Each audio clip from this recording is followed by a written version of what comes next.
ছেলে বিয়ে করতে চায় না, কিন্তু বাপ ভূমিতে গিয়ে জোর করে এতদিন করাই দেখলাম যে বিয়েত মেয়ে মানুষ কান্দে, আপনারা এদিন ভিডিওটা আমার শেষ ছেলেই পর্যন্ত কান্দে। দেখতে থাকুন, মান সম্মানের অবশ্যই কিছু আপনাদের দিল না, ভালো লাগবে। কান্দে লাভ নাই, বিয়ে তো কাটকে হরামুই না আমি বিয়ে হবো না।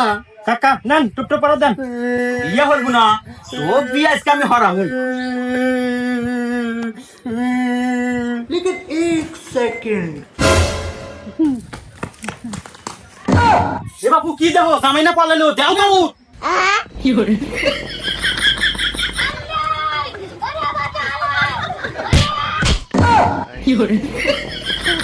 আরে মুরব্বী মানুষ পড়ে গেছে রে কাকা, নাই থাক যা চলেন। কি কও থাক যা মানে আমার মান সম্মানের বিষয়, বিয়ে আমি ঠিক করতেছি, কোনে যাবো বিয়ে কাজ হরামুই ন খুঁজি। হ্যালো গাইস, আপনারা সবাই কেমন আছেন? আশা করি সবাই ভালো আছেন। এই হুমুন্দের সাল হলো কি রে, নতুন আমার ভিডিও মনে হয় মান পেতে সম্মান আমাদের এই চ্যানেলটা গেল সাবস্ক্রাইব থাকে না বাপু, করবেন। আমি তো একবার কথা দিয়েছি ও যেভাবে কোন হাজির হরাই নাকবো, খোঁজো তাড়াতাড়ি মনে গেল কাকা। হ্যাঁ ওই যে আপনার সওয়াল, আমি বিয়ে হবো না। দেখ কনে উঠছে, আরে মানুষে বান্দর কব না, আরে নাম এখন বাজান আমি কথা দিয়ে আসছি বাজান, ওনে তোর বিয়ে হরাই নাকবো, আজকে তোর যাওয়াই নাকবো বাজান, তুই আমার মান সম্মানটা রাখ বাজান, তো ভালো নাম। না আব্বা, আমি বিয়ে হবো না। তোমাকে আমি না হয়ে দিছি যে আমার বিয়ে সাথে আমার অনেক দেরি আছে, আমি বিয়ে হবো না, তো বিয়ে হবই না। দেখো তো বাপু এটা সাওয়াল জন্মাছি না চেয়ার জন্মাছি, এখন কি এত টুক সাওয়াল পাল বিয়ের নাকি পাগল না থাকে, আর অত বড় বুড়ো আমার দা বিয়ের ভাই গাছে উঠে বসে আছে। দেখো আব্বা, তুমি যত কথাই কও, আমি বিয়ে হবো না মানে বিয়ে হবই না। আরে বাজান তুই এ বাজান নাকি তোর কোনো গোপন সমস্যা আছে? এ আব্বা এনে তুমি কি কও?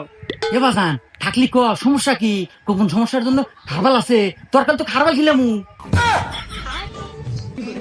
আরে আব্বা, গোপন সমস্যা টমস্যা কিছু না, আসলে আমি বেকার, কোনো চাকরি বাকরি নাই, আর বিয়ের বইয়ের খরচ আছে আমাকে ওরা। আর এখন তার মেয়েরা যে বঙ্গা বঙ্গা খরচ করে, ওই প্রত্যেকদিন তোমার কাছে চাই নিতে পারবো না, আমি চাকরি পাবো তারপরে বিয়ে হবো। এই হুমন্দের সাল কয় কি রে, এই আমি তোর বাপ এখনো বাইসে আছি, আর আমার টিয়া পয়সা কি কম আছে রে, তুই খালি বিহারে বউটা বাদ নিয়ে আয়, তারপরে তোর বইয়ের সব দায়িত্ব আমার। এই তো তুমি বইয়ের সব দায়িত্ব নিবে মানে? না এ সাল দেখে কিচ্ছু বোঝে না, এ বাপু বুঝাও তো। আরে বন্ধু তুই বুঝিস না কে, দায়িত্ব মানে তোর বইয়ের সকল খরচটা বাড়তি দায়িত্ব নিব। এই তোর এত কথা শুনবার চা নেই, তুই নামবু না নামামু, এ বাবু যাও তো বাসটা নিয়ে এসো তো, তো ভালো হলো কাকে আমবো না রে দাদা। এ দেখ কা, ওই তুই ভালো হলে নামবু না গাও দিয়ে টুকরা ফাটামু। বাবা আমার নাম দিয়েছে, আব্বা নাম দিয়েছে, বাবা এত বড় বাঘ, আব্বা নাম দিয়েছে, আব্বা। নামবো না বলে কান্দিস না বাপ, তুই কি বোঝোস না যে আমাদের বাড়িতে একটা মিয়া সওয়াল দরকার, তোর মা তো মরছে এই 10 বছর আগে, আমাদের বাড়িতে মনে হয় যে রান্না বাড়ি কাপড় চুপড় দেওয়ার জন্য তো একটা মিয়া সওয়াল দরকার, আর আমারও তো এই বয়স নাই যে আমি একটা বিয়ে হরমু, বিয়েটা হর বাজান বাপ চল। আচ্ছা না আর হন ওই বিয়া বাড়ি জানি যে এবার কান্দি এবারে কান্দিস না, তাহলে কিন্তু একবার মান সম্মান কিচ্ছু থাকবো না। আচ্ছা বিয়ে সাহেব, আসতে তো আপনার কোনো সমস্যা হয় নাই, আর এত দেরি হইলেন কে? আর আপনার এই অবস্থা কে? মনে হইতেছে চোরামুর থেকে উঠে আসলেন। আরে বিয়াই সাহেব ওই যে আইসপেরি নিছিলাম বারাসি, এই মুহূর্তে বাড়িতে একটা বান্দর গরু আছে, ছুটিয়া দিছে দৌড়, এই গরু তারা তারা দৌড়িয়া বাড়িতে বান্ধিয়া থুয়ে আসতে দেরি হয়। যাই হোক বিয়ে সাহেব এমনিতে দেরি হয়ে গেছে, যান আপনার মেয়েটা নিয়ে আসেন, আমরা কথাবার্তা শুরু করে দিই। মেয়ে নেশো মানে?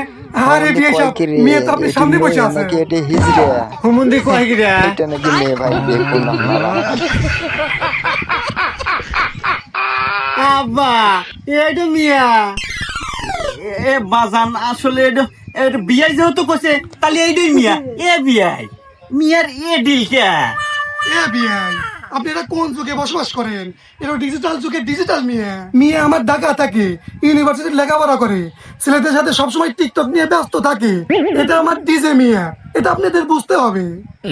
लेकिन एक सेकंड এ আব্বা মাইনে নিলাম এটা ডিজে মিয়া, কিন্তু মুহে দাড়ি কে? হ্যাঁ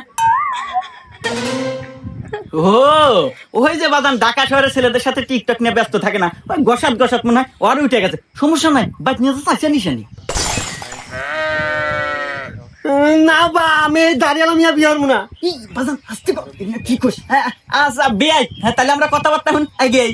হ্যাঁ কাকা ঠিকই কইছে, শুভ কামে দেরি করতে নাই, তাহলে তো আমি মিয়া কথাবার্তা শুরু করেন। হ্যাঁ বিয়ে সাহেব, আপনার কাছে যদি কোনো দেনা পানা থাকে তাহলে কোন।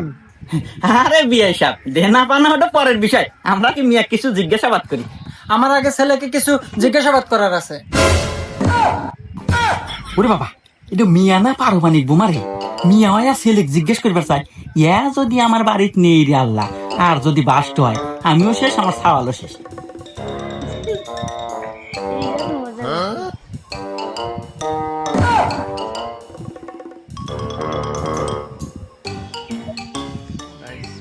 এ বিয়াই, এ মিয়া তো দেখতেছি বেদব। এ মিয়া মানুষ আর বিড়ি খাবো কে? আপনাকে এতে আসলে কোনো জ্ঞান বুদ্ধি নাই। ডিজিটাল মিয়া, ছেলেদের সাথে সবসময় ওঠা বসা, সিগারেট তো সাধারণ বিষয়, আপনাদের সামনে গাঁজা দেয় নাই, এই তো মেলা কিছু। হুমুন্দি কয় গিরা আব্বু, আজের কথা রাখো তো, আমি আগে ছেলেকে জিজ্ঞাসাবাদ করি। আঙ্কেল, আপনার ছেলে কি ঠিকঠাক ভাবে রান্না করতে পারে?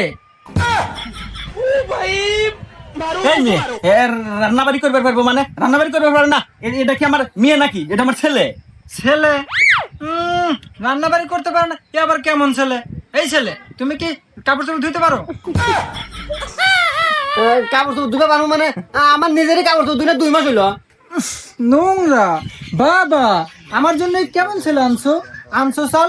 বর্তমান ডিজিটাল যুগ কেরা বোঝে না। না না বাবা, এ ছেলে আমার চলবে না, একে আমি বিয়ে করতে পারবো না। আরে মামুনি, টেনশন করিস না, ছেলেকে দেখে মনে হইতেছে হাবা গোবা ভীতু। তোর কথা মতো উত্তর বসবো, ওই বাড়ির যায়া তোর মতো করে করে নিস। আচ্ছা বাবা, আমি দেখতেছি। আঙ্কেল, আপনার ছেলের তো কোনো যোগ্যতাই নাই, তারপরেও আমি তাকে বিয়ে করতে পারি, কিন্তু আমার কিছু শর্ত আছে। আবার তোমার শর্তও আছে? আচ্ছা মামুনি, দেখি বলো তোমার কি শর্ত আছে। 1 নম্বর শর্ত, আপনার ছেলেকে রান্না বান্না ঠিকঠাক ভাবে শিখতে হবে। শর্ত নাম্বার 2, আপনার ছেলেকে ভালোভাবে কাপড় চোপড় কাচা শিখতে হবে। আর জানেনই তো আমি টিকটক করি, আপনার ছেলেকে খুব ভালোভাবে ক্যামেরা ধরাটা শিখতে হবে। আমার কোনো কথায় অবাধ্য হওয়া যাবে না, আমাকে খাইয়ে দিতে হবে, ঘুরতে নিতে হবে, আমাকে ভালোবাসতে হবে, আমাকে সবকিছু করে দিতে হবে, আমাকে কাপড় করে দিতে হবে, আমাকে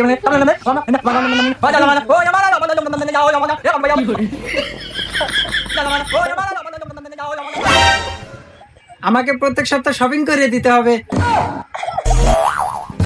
এই ছিল আমার সামান্য কিছু শর্ত। বাবা, মামুনি, ওরা নাই, তোর এই সামান্য কয়েকটা শর্ত তারা সহ্য করতে পারে নাই, তাই তারা পালিয়ে গেছে। তাই মিয়া, জামাই যখন পলাইছে তাহলে থাকেন, আমিও যাই গিয়া। না থাকো, তোমার গোস্তুতে ভাবতে মানে। না আঙ্কেল, আমার পেট ভরাই আছে, থাকেন আমি যাই গিয়া।